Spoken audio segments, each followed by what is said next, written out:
Baik, selamat pagi. Terima kasih atas kesempatan yang telah diberikan. Kepada yang terhormat, Ibu Dr.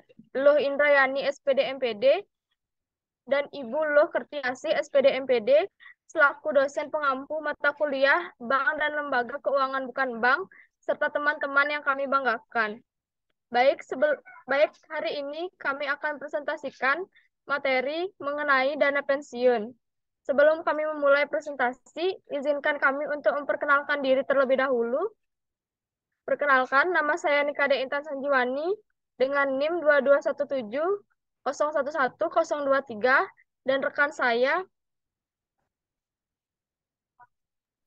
Baik, perkenalkan nama saya Niputu Sriwahyuni dengan NIM 22170111075. Baik, materi pertama akan dibawakan oleh rekan saya. Baik, terima kasih atas kesempatan yang telah diberikan. Materi yang pertama yaitu pengertian dana pensiun. Dana pensiun merupakan dana yang dikelola oleh suatu lembaga dan merupakan dana yang diperoleh melalui hasil memungut dana dari pendapatan para karyawan suatu perusahaan. Kemudian, dana tersebut dibayarkan kembali dalam bentuk pensiun setelah jangka waktu tertentu sesuai dengan perjanjian antara kedua belah pihak. Menurut Undang-Undang Nomor 11 Tahun 1992, dana pensiun merupakan badan hukum yang mengelola dan menjalankan program yang menjanjikan manfaat pensiun. Dengan demikian, jelas bahwa yang mengelola dana pensiun adalah perusahaan yang mempunyai badan hukum seperti bank umum atau asuransi jiwa. Tujuan dana pensiun. Bagi pemberi kerja, tujuan menyelenggarakan dana pensiun bagi karyawan adalah sebagai berikut. Yang pertama, memberikan penghargaan kepada para karyawan yang telah mengabdi di perusahaan tersebut. Yang kedua, memberi rasa aman dari segi batiniah sehingga dapat menurunkan turnover karyawan. Yang ketiga, meningkatkan motivasi karyawan dalam melaksanakan tugas sehari-hari. Yang keempat, agar di masa usia pensiun, karyawan tersebut tetap dapat menikmati hasil yang diperoleh setelah bekerja. Selanjutnya, manfaat dana pensiun. Bagi karyawan yang menerima pensiun, manfaat yang didapatkan dengan adanya pensiun adalah yang pertama, kepastian memperoleh penghasilan di masa yang akan datang sesudah masa pensiun. Yang kedua, memberikan rasa aman dan dapat meningkatkan motivasi untuk bekerja. Materi selanjutnya, fungsi dana pensiun. Lembaga dana pensiun menjalankan 3 fungsi, yaitu yang pertama, mendata peserta dan mengumpulkan iuran. Dana pensiun mengelola data peserta dan ahli waris yang berhak berdasarkan data dari pemberi kerja atau pekerja. Dan data tersebut harus selalu diperbaharui. Kemudian, dana pensiun secara berkala menerima atau menagih iuran dari pekerja sebagai peserta dan iuran dari pemberi kerja. Yang kedua, mengembangkan atau menginvestasikan uang yang dikelolanya. Kumpulan iuran diinvestasikan melalui tabungan, deposito, surat utang negara, reksadana, properti, atau investasi lain yang diperbolehkan dalam Undang-Undang Dana Pensiun, Peraturan OJK, serta peraturan-peraturan lain yang mengatur masing-masing dana pensiun. Yang ketiga, membayarkan manfaat pensiun sesuai aturan dan hak masing-masing pesertanya. Salah satu kewajiban peserta setelah pensiun maupun ahli waris yang mempunyai hak menerima manfaat pensiun adalah melaporkan secara periodik bahwa dirinya masih hidup dengan cara mengirimkan borang atau format isian dan lampirannya baik melalui kurir maupun secara elektronik kepada dana pensiun. Jika tidak ada laporan yang benar, Maka untuk sementara pembayaran ditangguhkan agar dana pensiun terhindar dari kesalahan membayar manfaat pensiun. Materi selanjutnya, fungsi dana pensiun bagi peserta. Yang pertama, tabungan dan investasi, yaitu seluruh akumulasi iuran peserta dan pemberi kerja beserta hasil investasinya semata-mata diperuntukkan bagi peserta. Yang kedua, pensiun. Dalam pengertian bahwa seluruh iuran dan hasil pengembangannya baru akan bisa dibayarkan setelah peserta pensiun dalam bentuk manfaat pensiun, tergantung dari dana pensiunnya. Apabila peserta yang telah pensiun meninggal dunia, maka manfaat pensiun bulanan bisa diterimakan kepada janda atau duda atau anak yang masih berhak. Yang ketiga, asuransi, yaitu dalam hal peserta meninggal dunia atau sakit sehingga tidak bisa bekerja sebelum usia pensiun normal. Maka, dalam perhitungan manfaat pensiun, bisa dianggap bahwa masa kerjanya mencapai hingga usia berhak menerima manfaat pensiun.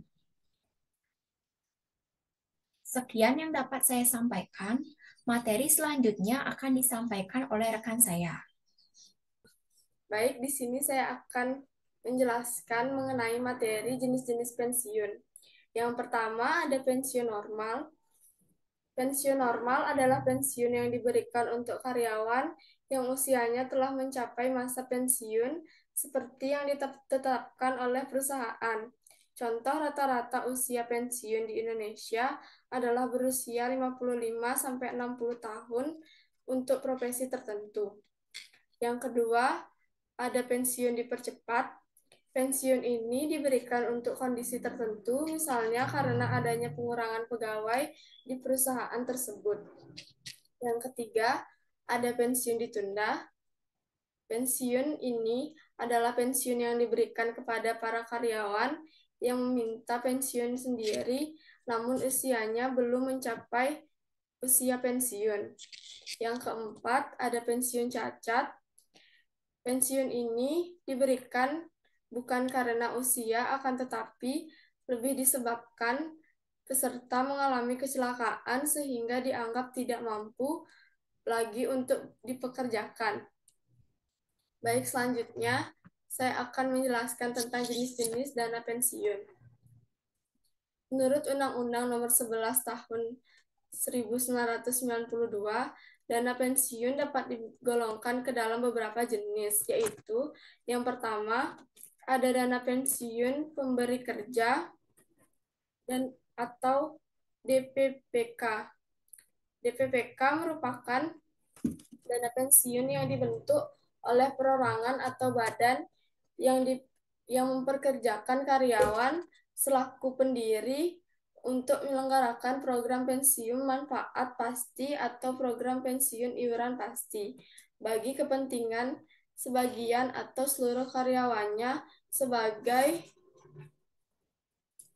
peserta dan yang menimbulkan kewajiban terhadap pemberi kerja.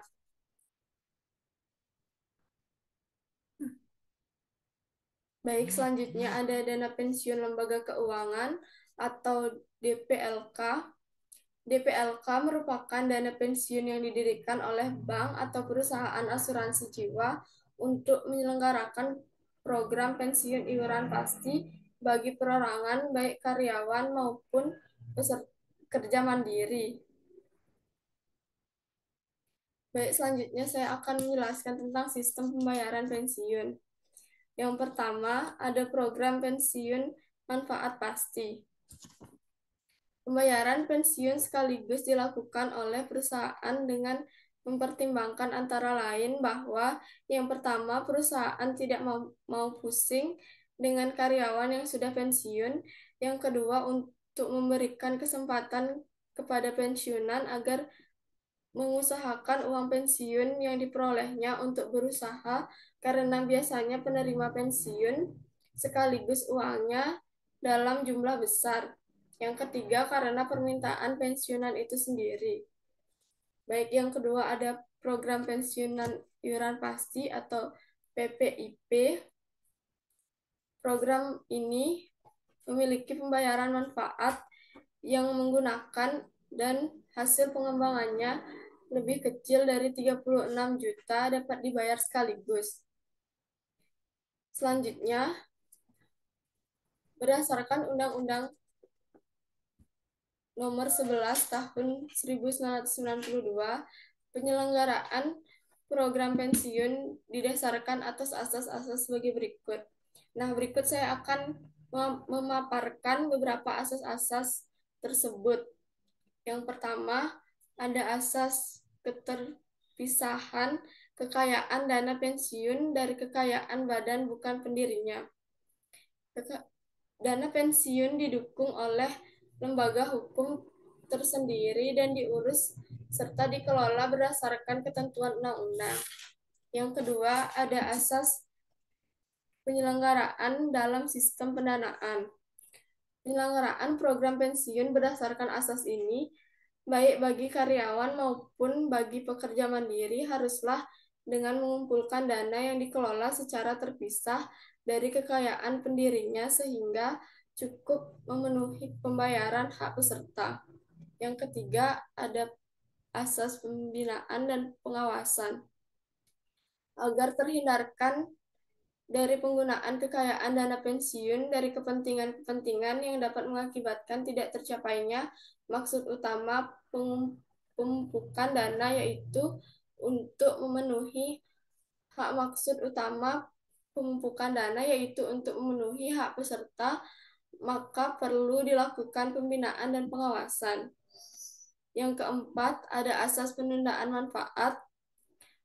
Asas ini menyelenggarakan program dana pensiun dimaksudkan agar kesinambungan berhasil yang menjadi hak peserta. Yang kelima, ada asas kebebasan untuk membentuk atau tidak membentuk dana pensiun. Asas ini merupakan asas yang membentuk dana pensiun yang dilakukan atas prakarsa pemberi kerja untuk menjanjikan manfaat pensiun.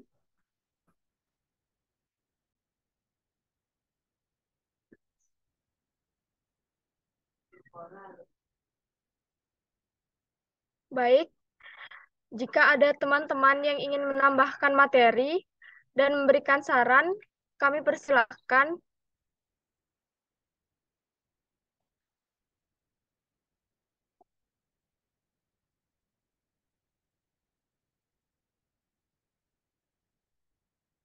Di sini kami akan buka sesi diskusi. Bagi teman-teman yang ingin bertanya, dipersilahkan.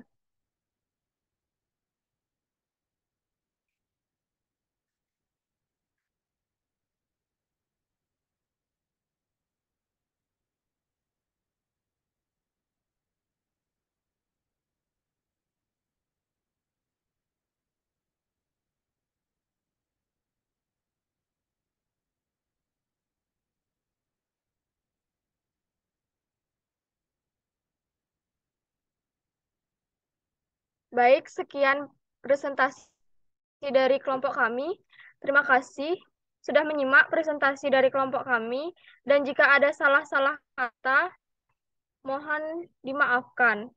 Kami tutup dengan selamat pagi.